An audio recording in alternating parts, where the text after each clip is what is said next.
Hello guys, welcome to this video.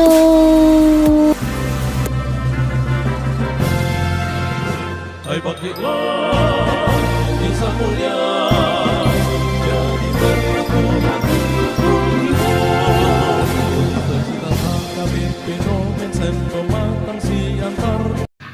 Baiklah, kita akan masuk ke materi kita yang terbaru hari ini, yaitu tentang strategi kebijakan moneter.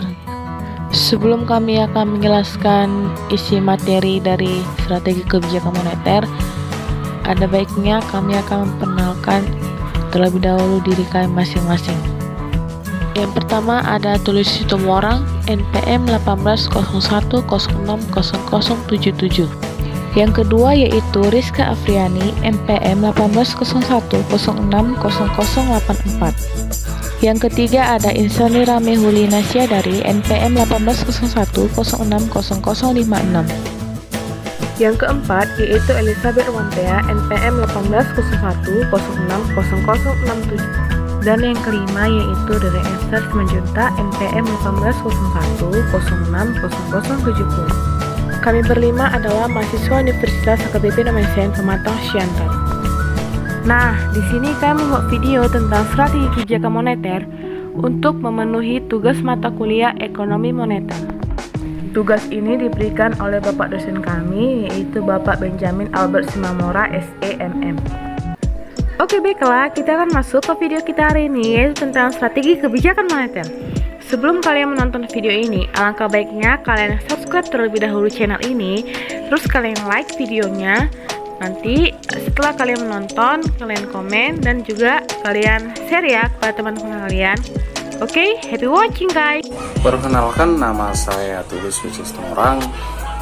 Kami membuat video ini untuk menyelesaikan tugas ekonomi moneter, yaitu tentang latar belakang pentingnya memilih strategi kebijakan moneter, termasuk kebijakan nilai tukar yang tepat untuk membawa Indonesia keluar dari krisis ekonomi.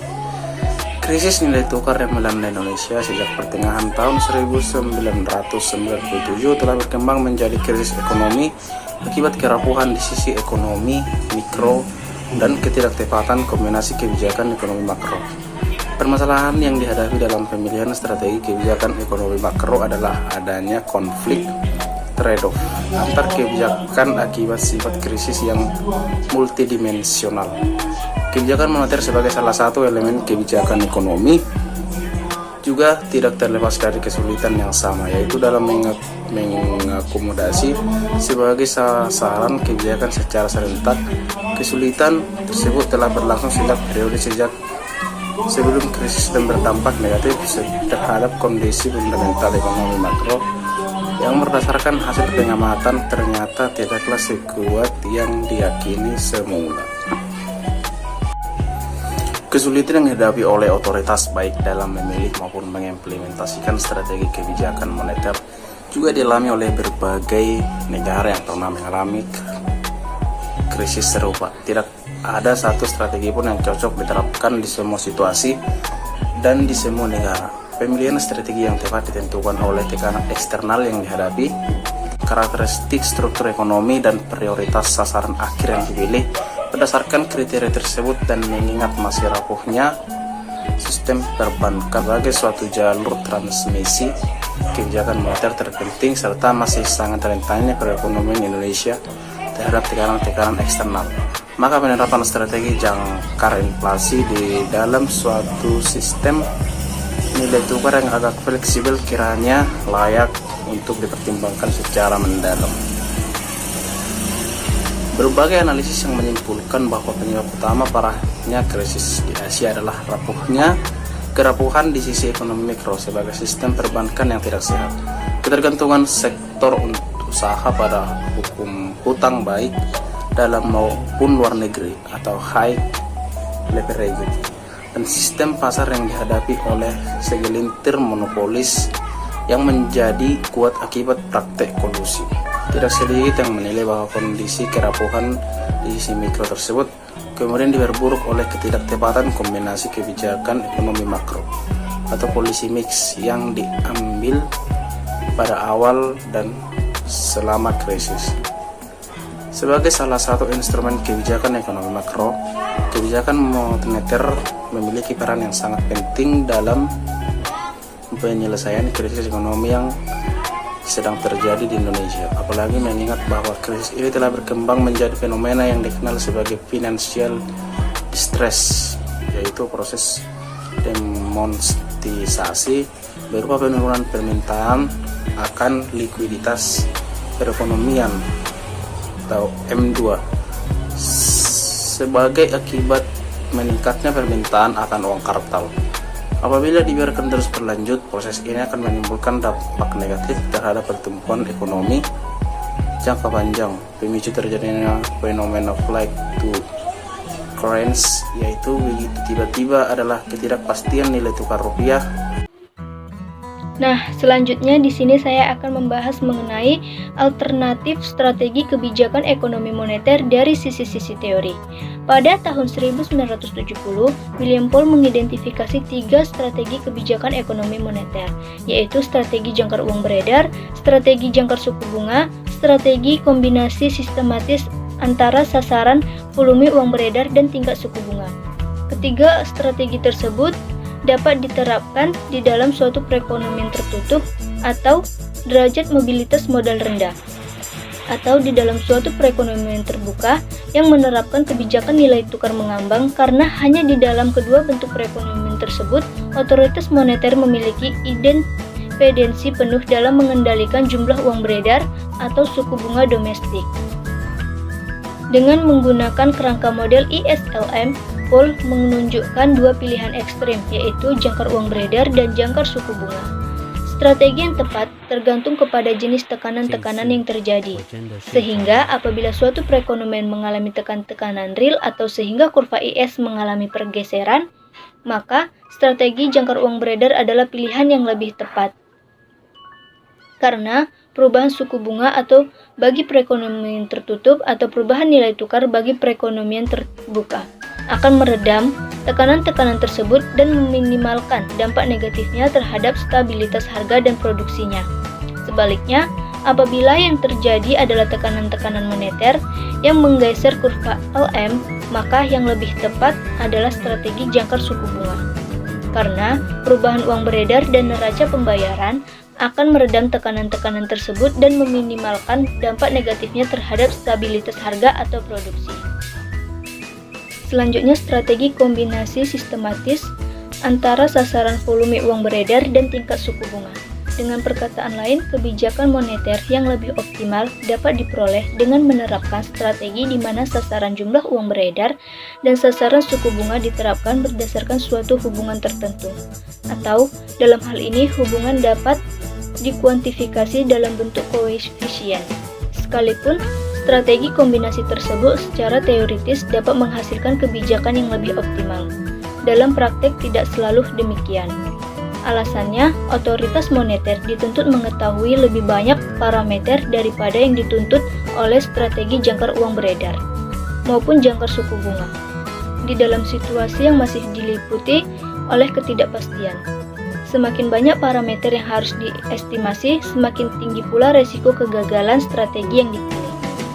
Faktor-faktor yang memicu dan memperdalam krisis Indonesia dan kebijakan yang telah diambil termasuk konflik yang dihadapi dalam penerapan strategi kebijakan moneter.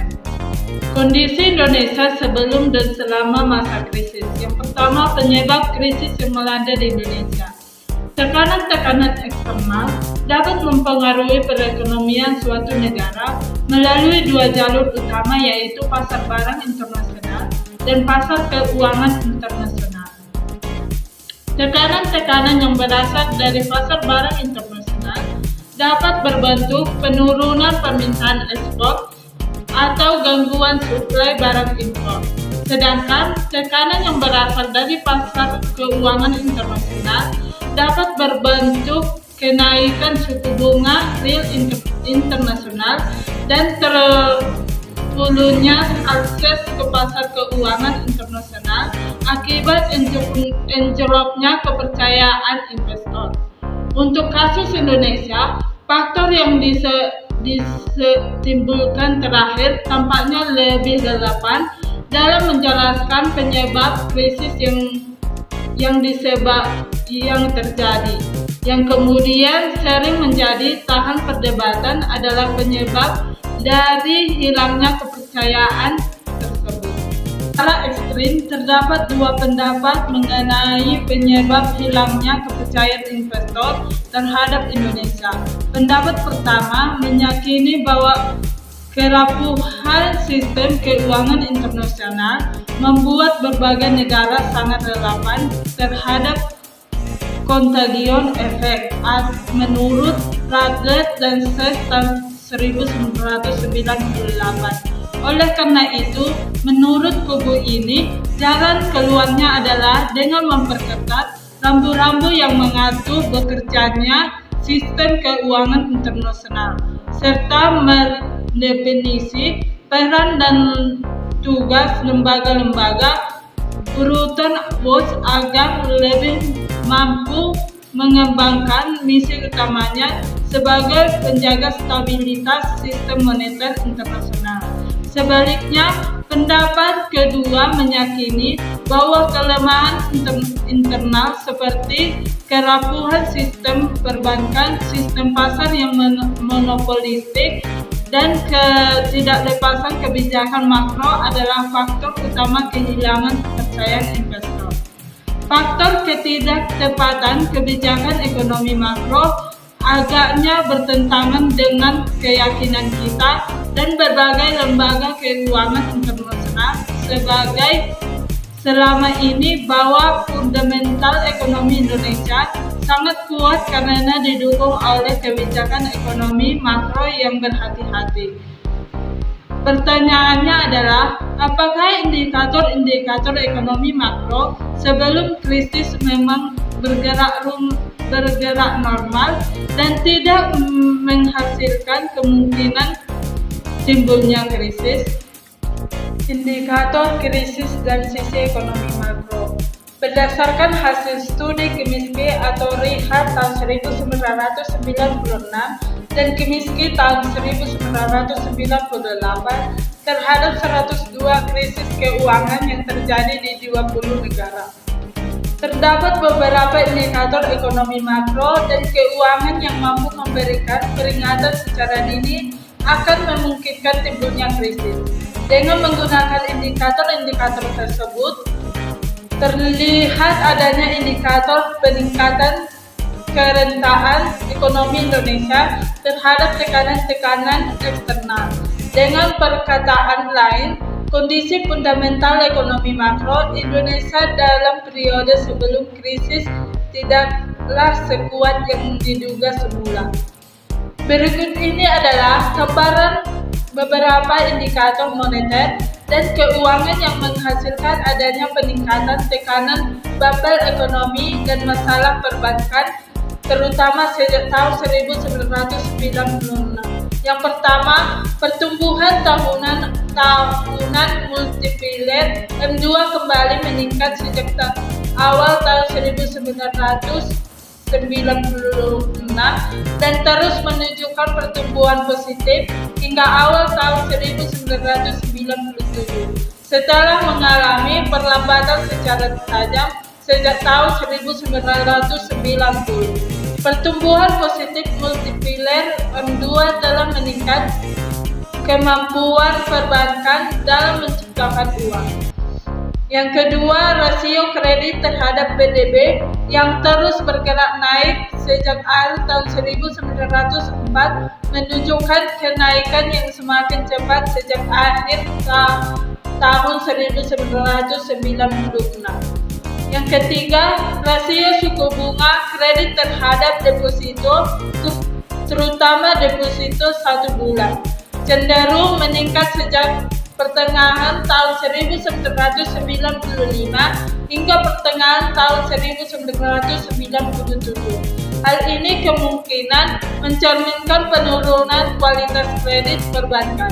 Dalam situasi ini, perbankan akan terpaksa menaikkan suku bunga kredit melebihi kenaikan suku bunga simpanan untuk menutupi kerugian atau potensi kerugian yang berasal dari kredit macet.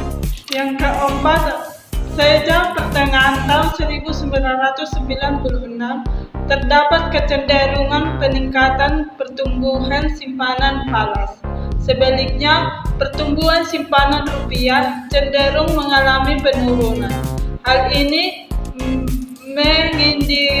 menghasilkan adanya peningkatan ekspektasi depresiasi rupiah di masyarakat. Yang kelima, sejak pertengahan tahun 1996 terjadi excess supply M1 real. Kondisi ini dapat disebabkan oleh penciptaan uang yang berlebihan akibat ekspansi perbankan yang tidak berhati-hati, atau dapat pula disebabkan oleh lebih rendahnya permintaan real daripada suplai akibat peningkatan ekspektasi inflasi dan depresiasi. Beberapa indikator eksternal berikut juga memberikan indikasi semakin rentannya ekonomi Indonesia terhadap tekanan-tekanan eksternal. Yang pertama, pertumbuhan ekspor non-migas menunjuk kecenderungan menurun sejak pertengahan tahun 1995. Melambatnya pertumbuhan ekspor tersebut terkait dengan penguatan atau apresiasi nilai tukar real sejak akhir tahun 1992, yaitu tahun dimulainya penerapan sistem nilai tukar Caroline Peg. Dalam periode tersebut, terdapat indikasi kuat bahwa nilai tukar rupiah cenderung mengalami overhead seperti diperlihatkan oleh semakin melemahnya selisih antara nilai tukar aktual dan kreditnya. Yang kedua yaitu, meskipun nilai tukar real mengalami apresiasi dan overhead, pertumbuhan impor non-migas justru cenderung menurun.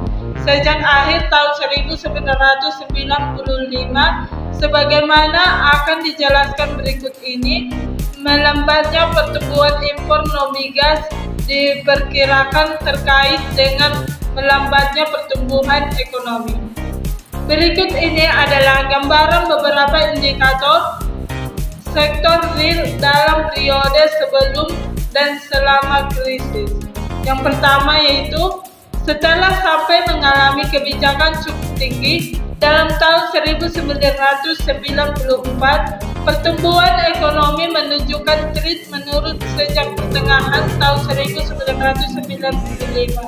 Selanjutnya, sejak triwulan terakhir tahun 1997, pertumbuhan ekonomi menurun sangat tajam.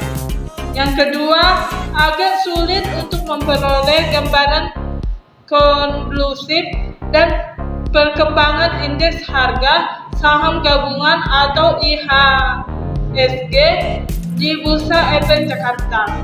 Dilihat dari tren Jakarta Panjang, IHSG menunjukkan pertumbuhan yang cenderung menurun sejak awal tahun 1990,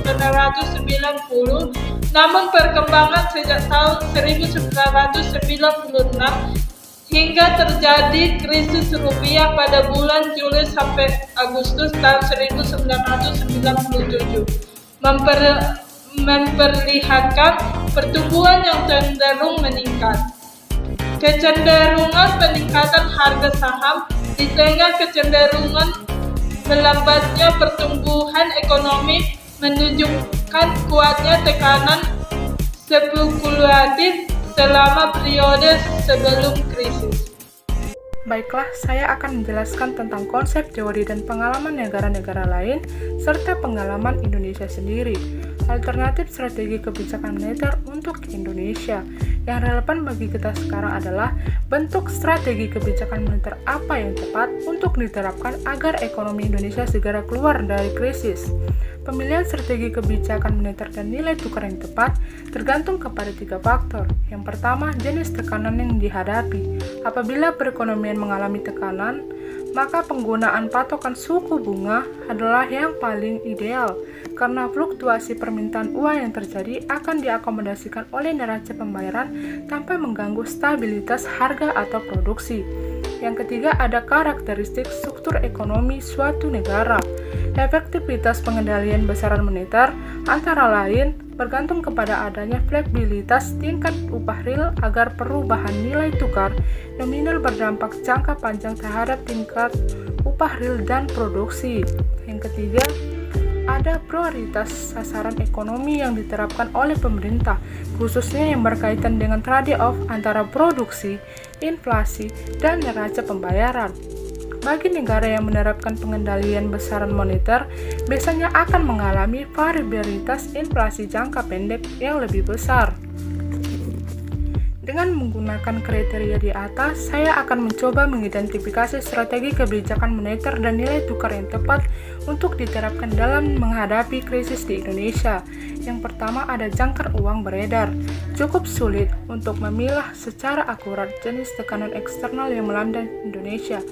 Dari uraian sebelumnya dijelaskan bahwa contagion effect telah menjadi pemicu tekanan di neraca pembayaran dalam bentuk derasnya arus modal keluar. Dengan perkataan lain, tekanan dari sisi moneter adalah pemicu krisis ekonomi di Indonesia. Namun karena adanya kelemahan di sisi mikro khususnya di sektor perbankan, tekanan dari sisi moneter tersebut secara cepat telah melahirkan gelombang tekanan baru, berupa tekanan dari sektor real, yaitu gangguan patokan barang akibat terhambatnya impor dan kebangkrutan sektor usaha. Namun pengalaman beberapa negara yang menerapkan kebijakan floating rate dan diikuti oleh penggunaan base money sebagai nominal exchange menunjukkan bahwa kebijakan moneter seringkali ditetapkan dengan tidak konsisten. Untuk kasus Indonesia, adanya sasaran indikatif nilai tukar rupiah dalam paket kebijakan stabilitas ekonomi. Sementara base money berperan sebagai nominal exchange dikhawatirkan akan menimbulkan permasalahan khususnya berupa kemungkinan timbulnya konflik di antara berbagai tujuan kebijakan dan ketiadaan jangkar nominal yang mantap. Yang kedua, ada jangkar suku bunga. Strategi ini akan cocok diterapkan apabila Indonesia tetap mempertahankan kebijakan nilai tukar mengambang. Namun beberapa hasil penelitian menunjukkan bahwa kebijakan nilai tukar mengambang bukanlah pilihan yang tepat bagi Indonesia untuk saat ini. Yang ketiga, ada jangkar nilai tukar. Faktor-faktor lain yang mendukung penerapan strategi jangkar nilai tukar adalah 1. Perekonomian Indonesia telah berkembang menjadi relatif sangat terbuka. Dalam kondisi ini, nilai tukar telah menjadi indikator harga relatif terpenting dalam perekonomian, sehingga menjadi instrumen yang efektif dalam mencapai stabilitas harga. Yang kedua, ada pasar tenaga kerja bersifat fleksibilitas. Karena suplai berlimpah dan tidak ada kekakuan tingkat upah yang disebabkan oleh faktor-faktor kelembagaan. Yang ketiga, tidak adanya pembatasan devisa telah mempermudah arus keluar masuk modal sehingga mampu mengakomodasi tekanan-tekanan moneter secara otonom tanpa harus mengandalkan pada fleksibilitas nilai tukar. Di sisi lain, terdapat faktor-faktor yang kurang mendukung penerapan strategi jangkar nilai tukar, yaitu beberapa sisi di neraca pembayaran masih sensitif terhadap tekanan-tekanan internal, sehingga masih membutuhkan nilai tukar yang fleksibel. Di sisi lain, pembayaran hutang luar negeri yang sangat besar membuat Indonesia sangat rentan terhadap perubahan suku bunga internasional. Yang kedua, ada prospek sisi fiskal masih belum menentu sebagai akibat turunnya potensi pajak dan berkurangnya peranan swasta dalam membiayai pembangunan infrastruktur. Di samping itu, terdapat beberapa kelemahan strategi jangkar nilai tukar, yaitu pertama, hilangnya independensi kebijakan moneter dalam meredam tekanan-tekanan real, baik yang bersifat eksternal maupun internal. Yang kedua, apabila nilai tukar real cenderung mengalami apresiasi yang disebabkan oleh perubahan struktural yang cepat, kemajuan teknologi, liberalitas perdagangan, dan meningkatnya daya saing negara-negara persaing. Nah, yang keempat ada jangkar laju inflasi. Mengingat rapuhnya perekonomian Indonesia baik terhadap tekanan-tekanan moneter maupun real, keunggulan jangkar uang beredar maupun nilai tukar menjadi dipertanyakan. Penerapan baik jangkar uang beredar maupun nilai tukar dapat menimbulkan biaya-biaya yang besar, dilihat dari sisi pertumbuhan ekonomi dan laju inflasi. Yang kedua, para pelaku ekonomi terlebih di masa krisis membutuhkan suatu jangkar nominal untuk mengarahkan ekspektasi mereka, mengingat jangkar nilai tukar sulit diterapkan saat ini, sementara di sisi lain jumlah uang beredar adalah indikator yang terlalu abstrak bagi para pelaku ekonomi. Yang ketiga, ada sistem perbankan nominal adalah jalur transaksi kebijakan moneter terpenting. Dalam kondisi normal, sinyal-sinyal kebijakan moneter akan disalurkan melalui sistem perbankan untuk akhirnya mempengaruhi ekspektasi inflasi di masyarakat. Agar efektif, penerapan sasaran laju inflasi sebagai jangkar nominal memerlukan penyesuaian kerangka kelembagaan sebagai berikut. Yang pertama, ada pencapaian sasaran laju inflasi harus dijadikan tugas pokok bank sentral. Yang kedua, bank sentral perlu meningkatkan transparansi pelaksanaan tugasnya dengan secara eksplisit memberikan argumen-argumen logis atas berbagai perubahan kebijakan yang memungkinkan. Yang keempat, ada kelembagaan akuntabilitas bank sentral, misalnya melalui pemberian laporan kepada parlemen secara periodik mengenai pencapaian sasaran laju inflasi. Manfaat yang diperoleh dari masing-masing strategi sangat bergantung kepada kreativitas kebijakan. Oke, baiklah, di sini saya akan melanjutkan yaitu kesimpulan umum serta rekomendasi kebijakan yang ditawarkan. Berikut kesimpulan umum beserta rekomendasi kebijakan yang ditawarkan. Yang pertama, kondisi fundamental ekonomi makro Indonesia sebelum krisis memang menunjukkan tekanan-tekanan yang berpotensi untuk menjadi krisis. Yang kedua, terdapat indikasi adanya ketidaktepatan kebijakan atau kombinasi kebijakan yang diambil dalam periode sebelum, di awal, dan selama krisis yang diduga telah menjadi faktor yang memperburuk krisis nilai tukar di Indonesia. Yang ketiga, ketidaktepatan kebijakan tersebut sebagian besar disebabkan oleh kompleksitas masalah yang dihadapi oleh perekonomian Indonesia, sehingga seringkali terjadi benturan di antara berbagai kebijakan. Yang keempat, upaya stabilisasi ekonomi di dalam konteks sistem nilai tukar mengambang penuh tampaknya tidak cocok untuk diterapkan di Indonesia. Yang kelima, penggunaan suatu jangkar nominal, baik berupa jangkar nilai tukar atau jangkar laju inflasi, tampaknya layak untuk dipelajari lebih dalam kemungkinan penerapannya di Indonesia. Mengingat masih rapuhnya sistem perbankan nasional sebagai jalur transmisi kebijakan moneter terpenting serta masih sangat rentangnya perekonomian Indonesia terhadap tekanan-tekanan eksternal, suatu sistem nilai tukar yang agak fleksibel tampaknya lebih cocok untuk dikombinasikan dengan strategi jangkar inflasi. Yang terakhir, penutup, kebijakan moneter adalah sebuah kebijakan yang dikeluarkan oleh bank sentral dalam bentuk pengaturan persediaan uang untuk mencapai tujuan tertentu. Tujuan utama dari kebijakan moneter adalah mencegah terjadinya peningkatan uang beredar secara berlebihan atau sangat kurang. Krisis nilai tukar yang melanda Indonesia sejak pertengahan tahun 1997 telah berkembang menjadi krisis ekonomi akibat kerapuhan di sisi ekonomi mikro dan ketidaktepatan kombinasi kebijakan ekonomi makro. Permasalahan yang dihadapi dalam pemilihan strategi kebijakan ekonomi makro adalah adanya konflik atau trade-off antar kebijakan akibat sifat krisis yang multidimensional. Kebijakan moneter sebagai salah satu elemen kebijakan ekonomi juga tidak terlepas dari kesulitan yang sama, yaitu dalam mengakomodasi berbagai sasaran kebijakan secara serentak.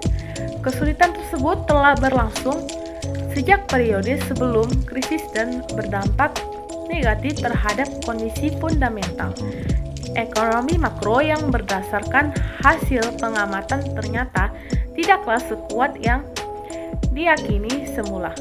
Kesulitan yang dihadapi oleh otoritas baik dalam memilih maupun mengimplementasikan strategi kebijakan moneter juga dialami oleh berbagai negara yang pernah mengalami krisis serupa. Tidak ada satu strategi pun yang cocok diterapkan di semua situasi dan di semua negara. Pemilihan strategi yang tepat ditentukan oleh jenis tekanan eksternal yang dihadapi, karakteristik struktur ekonomi, dan prioritas sasaran akhir yang dipilih. Berdasarkan kriteria tersebut dan mengingat masih rapuhnya sistem perbankan sebagai suatu jalur transmisi kebijakan moneter terpenting serta masih sangat rentannya perekonomian Indonesia terhadap tekanan-tekanan eksternal, maka penerapan strategi jangkar inflasi di dalam suatu sistem nilai tukar yang agak fleksibel kiranya layak untuk dipertimbangkan secara mendalam.